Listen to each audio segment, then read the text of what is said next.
Yes, sir, baby. On the Radar Radio. Yo, a very special guest in the building. Fameye is in the building with me today. Welcome. Thank you, my brother. Welcome to the show, my guy. Blessings from the Most High. Blessings. Nice to meet you. Yeah, nice meeting you too. How you feeling today? I feel good being here because this is actually my first time, something like this. So, oh, like what? Like over here? Yeah, over here and like the whole setup. Oh, really? Yeah. How do you like it so far? It's calm, right? It's cool. It's calm, cool, and refreshing. So. Thank you. I'm hoping we have fun together. Oh man, I know. Yeah. I can't wait to have you perform later too. It's gonna be we're gonna have a good time today. Trust. How you been enjoying your time in New York? I think the last time I came to New York was somewhere like 2 weeks ago. I didn't really have fun because like the way I expected things to go, things didn't go that way. So I'm just hoping I'll come some other time and have fun. But right now, for now, it's just work, and I'm hoping I have fun today, like now. Yeah. And after this, you might go out. GQ might take you out. You know what I'm saying? He knows all the best spots too, vibes, right? Big vibes. Yeah, I know. So a lot of your time over here has been, at least like this summer has just been like really working and performing. Yeah, concerts from my first time. I think I had one in New York, something in a yacht, a moving yacht. It was like a boat party. Yes. Okay. Yes, and then the second one was at Chicago, like Ghana Fest. It was on the park. Mm-hmm. And my third one was at where's it? Ohio. Ohio. Because I even wrote down you're doing the Ghana Music Awards, and that's in Ohio, right? Yeah, Ohio Ghana Music Awards, and Saturday I have one at Worcester. That's like the American Ghana Music Awards. Like, how does that work? Like, because when I saw Ohio, I was like, oh, this is kind of interesting. I didn't know that. It's more or less like for the Ghanaian community here in America, and then also Ghanaian artists working in Ghana. You understand? So. They acknowledge the Ghanaian artists based in America here, and then also mainstream artists in Ghana. And I think they are doing well. This is actually their third year. Oh, that's incredible. They are doing well. And it kind of makes sense. Like 3 years is kind of like I feel like because that takes us back to like right before the pandemic when Afro beats really started. Kind of. I performed for on the day of the pandemic, and that was like 2 years ago. It was virtual, so I had to perform in a studio in Ghana, and then they showed it here in the States. Really? Yeah, it was really good, like a live band performance. That's cool that they kept it going during the pandemic too, because they could have just stopped and then we might not still have that in 2022 when people can go and do it in person. Because it's something new, they can't stop. They have to keep up with it, so it can go well. And I think there's been a lot of improvement from what I saw earlier and what I saw few days ago. So this happened a few days ago. The awards. The awards. Yeah. How was it?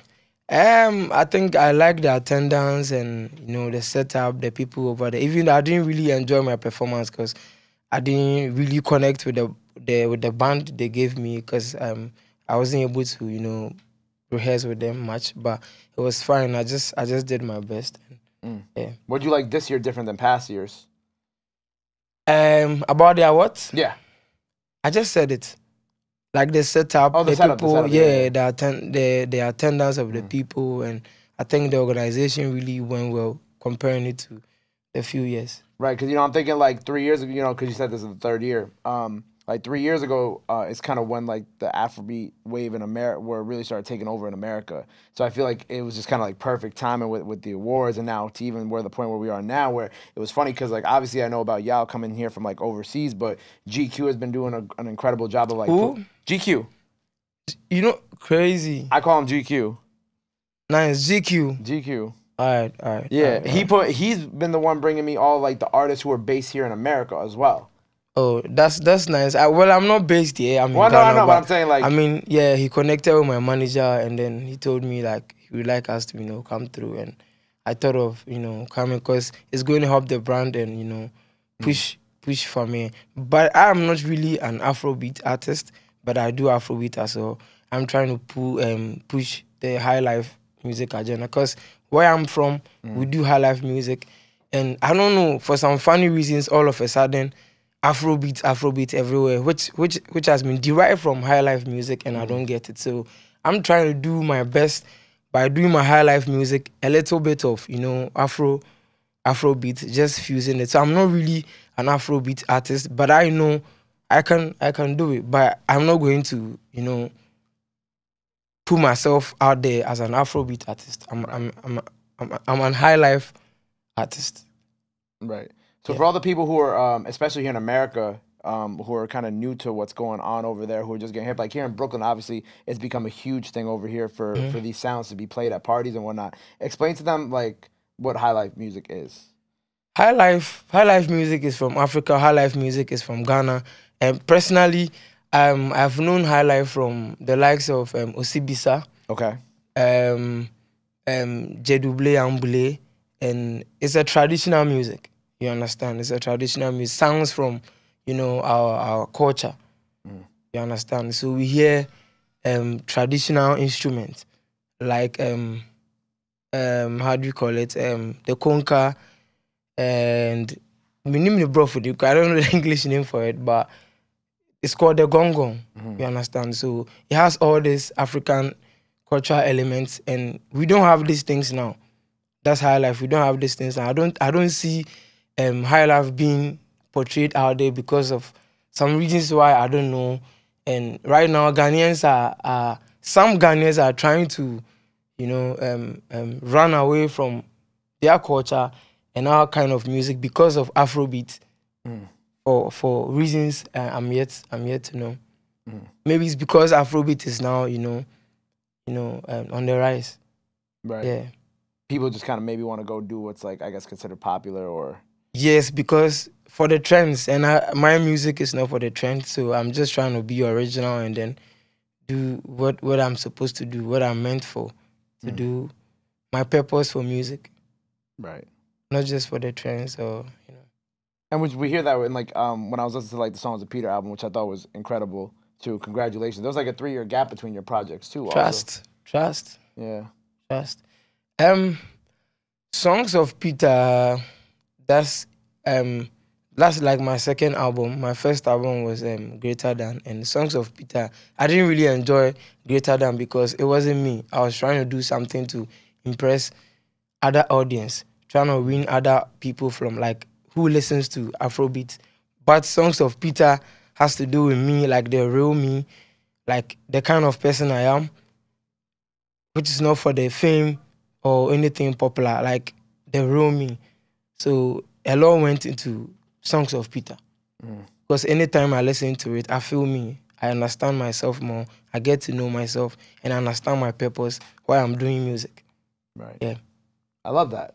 So so you feel like this album is truly you again. It's my spirit, yeah. Because I realized I lost myself when I was coming up, because the whole idea when I was growing up, coming up, was to just blow up and be popular everywhere, girls here and there, hey, family, that kind of stuff. But it's not like that anymore. Like, I want to do music, like real conscious music for people to listen and say, okay.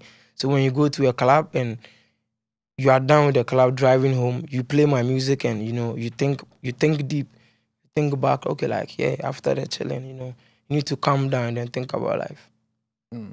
I like that. Because there is a space, there, like you said, there is like a space for it, especially with, like you coming home from the club and thinking about life and taking that like 5 a.m. drive home. Yeah, that's my music. And it was like, I think it was like one time I was listening to it when I was driving out.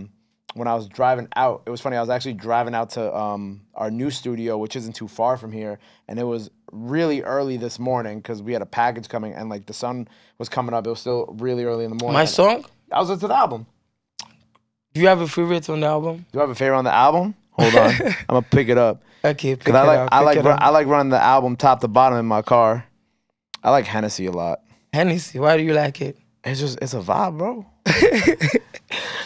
I like Hennessy too because I was in my element. You was in your element with that one? Yeah, I think I was a little bit tipsy when I was recording it because as at that time I had one guy who was really stressing me up with a lot of stress. Like he didn't understand where I'm going and where I want to go. He didn't understand my music, and so I went through a lot. And then I thought about my upbringing and certain things that I've been able to do for myself. Okay. That I didn't wait for other people to do for me. You understand? So basically, Hennessy talks about being self-dependent and then making sure you do things for yourself because you have your own destiny in your hands. Nobody is really there for you. I love the message behind that. It was funny because like also I was drinking Hennessy last night. Yes. And So then I woke up this morning and I had like that little so hangover. the Hennessy part of it is like, you know, I mean, like I've taken in something, I'm tipsy, and just to cool myself down, just telling all my enemies I can never give up, you know, just something like that. Right. Yeah, it felt fitting when I was listening this morning and I was nursing the little Henny hangover that I had. And I'm like, damn, this is my 5th day drinking. This is my 5th day drinking Henny. People keep giving me Henny every time I go out this week. And I'm like, damn. But do you like the beats? Yes, of course, of course. Big shout out to Liquid Beats. Liquid Beats. Liquid Beats has been holding me down for like the past years. So that Liquid Beats has been like your main? Yeah, he produced like 12 songs. It's like 13 songs and he produced like 12 songs. Yeah, he put 12 of them? Yeah. Do you also... So it makes the sounds very like familiar. It sounds very organized because I did it with one producer. He understands me, and I travel with him to like other places we live in Accra, but we travel to like other regions just to record and have, you know, new feel and like feel the environment. There's this song on the album I featured Kwesiata, Everything Now. We recorded that song at the show. So the feeling was like, it was crazy. So he just comes around with you and you record. We travel together with the whole team. I love that. Yeah, with the how do you call it? With the studio setup, and then we do our thing and go back and try and mix it. Yeah. Is he here with you in America? He's in the UK, unfortunately. Oh, he's in the UK right now. He couldn't come here with me. It's funny because I've had a lot of conversations about artists linking with one producer and doing whole projects with just one producer lately. And the more that I talk to artists about it, the more I realize like how those albums sound so much like more cohesive. You know what I'm saying? Because like you said, like he gets you, he gets your vibe, and that's why the album sounds so more understanding and organized because he knows my sound. He understands me better, and my spirit connects with him because I mean, apart from him being my producer, he's been like a brother. I mean, he's been holding me down since like 2013. Okay. Yeah. You've been locked in with him for a while. And so all these things count. You know, music it's not just about him playing the beats for me or me putting on the lyrics. It's about what we've been through, what we've gone through, and what we're about to go through. That's what we put in the music. So anytime we are recording, we don't even think about, okay, is this song going to blow up? Is it going to be a hit song? We just do it because we feel like this is what we are supposed to do. At the end of the day, when we put a song out and it's a blast, it's a plus for us. But the message is very important to both of us. So that makes, you know, both of us really connect. Right. And it's cool because like I saw that you know, when I first got introduced to you by our guy right here, I'm gonna keep calling him GQ. GQ, yeah. Praise is such a beautiful record. Yeah, too. Such a beautiful record, and congratulations on the success of that record as well. Yeah, I mean, recording Praise, I didn't even know people really like the song because where I come from, which is Ghana, and the kind of song I broke through with, like Nothing I Get. There's a vast difference between Nothing I Get and Praise because I think and I see my people to like you know, trendy songs, you know, loud songs that you know you can play everywhere and dance with it. But you know, Praise didn't have that vibe, so it was like a magic because everything on Praise is like my story. Things that I want to do for myself, like 90% manifestations, and it's working. Yeah, it's working, manifestations. Yeah. When you put out Praise, did you think it was gonna do what it did? Honestly, I knew it was a good song, and it had the potential to be a big song. But the idea was not to blow up, like put out a hit, make the song a hit. Like, okay, I'm releasing this song because I want the song to be a big song. I was releasing the song for the song to hit the people. So at the end of the day, if it doesn't become a hit song, it will hit the people. And when your music hits the people, that's a hit song. You don't really need the song to be loud hits everywhere before you call the music a hit song. That's my definition of a hit song. So when the music hits you, that makes the song a hit song. And I believe my music grows. So I can release a song today and then I give the song like 5 years for the song to pick up in like 5 years time, because I speak into the future. Yeah, so Praise did his own magic, and personally, I think I'm not, Praise is not done yet. Like what Praise is supposed to do, is like it's not done yet. Enyandruye, that's in tree. Like it's not done. It's not finished. It will still work after some few years, because the magic it did for me, trust me, it was crazy. Right. Yeah, that I met Wizkid because of Praise, and Wizkid is someone that I admire a lot, and for him to link me up on my Instagram, he told me he liked my music and Praise is spiritual and he liked it, and we need to link up and do something special. And I was making noise about it, but people didn't get it because they don't know where I'm going. They don't understand my music. They don't understand. When you like someone and you see a superstar and the superstar connects with you, it makes you feel important, and you also feel like you're a superstar. You understand? Yeah. I don't see myself to be a superstar. I don't call myself a superstar. I always see myself to be a messenger. But I know there are people out there who looks up to me, who sees me as a superstar. That's fine, but they should see me as a messenger, because I have messages that I have to put across before, I'm normal. That's beautiful. That's a beautiful way that you put it too, about being a messenger also. Yeah. So praise, praise really sport there for the Fameye brand. Yeah. Also, shout out Wizkid for just reaching out and showing some love. Big shout outs to Wizkid, big shout outs to Mashallah, big shout outs to Starboy. Because I even you're saying that Praise isn't done with what it's supposed to do, and I even see that on Twitter. It's not done. I scrolled through your Twitter earlier today, and I'm like scrolling, and I see people tweeting still. Yeah, today I saw a tweet, and the person was like, "Yo, Fameye, your Praise song is an everlasting song, like everlasting record." That's what he said, everlasting record. When I was nominated for Songwriter of the Year for Praise, and I was nominated for Record of the Year, honestly. An Afro pop song of the year, that was not an award I was looking out for, because I feel that's not my kind of music.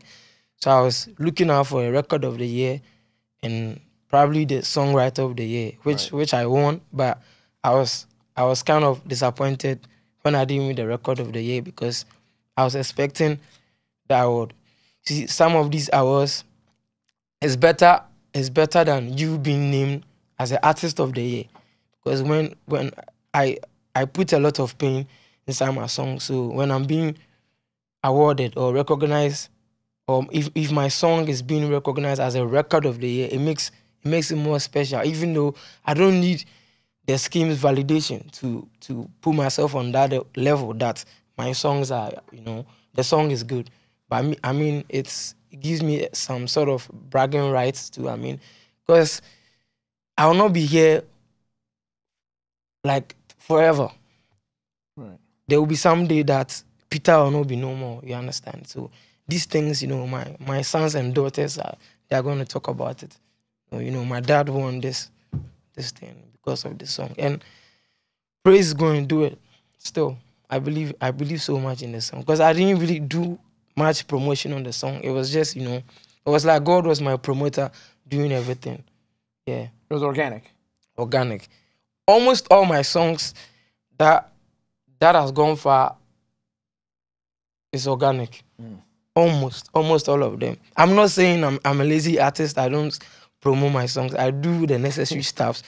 But trust me, everyone has his or her belief. But I believe in God, and I believe God is the one doing mine. Everyone has his or her beliefs. I believe in God, and I believe God is the trendiest. Yeah, God is the trendiest, and He's doing the magic for Peter. He's doing the magic. Well, congrats on all the success. It's been a pleasure having you here with me. Congrats on Praise just doing what it does so effortlessly. We'll do more, and it's gonna do more. And I'm doing more because I'm trying, dive more into the album, listen to it more, especially at dawn. And I know you don't get the tree, but there are a few keys that when you hear it in the song, you get connected. Yeah, I'm not sure I'm ever going to stop, singing in my local language. I'm just going to blend in because it is not all of us that are going to be like the Michael Jacksons, and some of us we are going to help some stars shine. Right. You understand? And we are there. We are down for it. And if we are supposed to be like those people out there, we are going to be. Nothing is going to stop us. The language is not going to be a barrier. Nothing at all. Yeah. Right. Well said. Blessings. And I can't wait to see you continue to take it over here in America. Again, congrats on everything. I will give me a few years. Give me like 3 years. Hey, this ain't gonna be the first. This ain't the last time that we're gonna see each other. The conversation is going to be different the next time I pull up over here. It's going to be crazy. You might be calling yourself a superstar next time. You might accept it. Don't worry. Don't worry about the superstar shit. Don't worry. You are going to feel the next time like I come through with my team. You're going to understand. Well, look, man, I'm looking forward to our next time doing this. We're going to have you perform again today. So make sure you go check out that performance. It's out right now. Before we sign off, let the people know where they can follow you at. Anything you want to let your fans know? Now's the time to do it right here, this camera. Okay, so so I'm on Instagram, Fameye Music, on Twitter, just Fameye, and on Facebook, Fameye Music. Fameye, just Fameye, yeah. So, yeah, I mean, I'm everywhere. Internet, Fameye is everywhere. Just go look out for me. Google. The music is the most important thing. You can listen to my music and not follow me on Instagram. I'm fine. So far as you're listening to the message, it's cool like that, yeah. Well, there you go. Go follow him. Go show him some love. Go show him some support. Love and support is free, but Child Ray knew that. Till next time. Trust. On the radar. Blessings from the Most High. Much love. Trust. I pick it.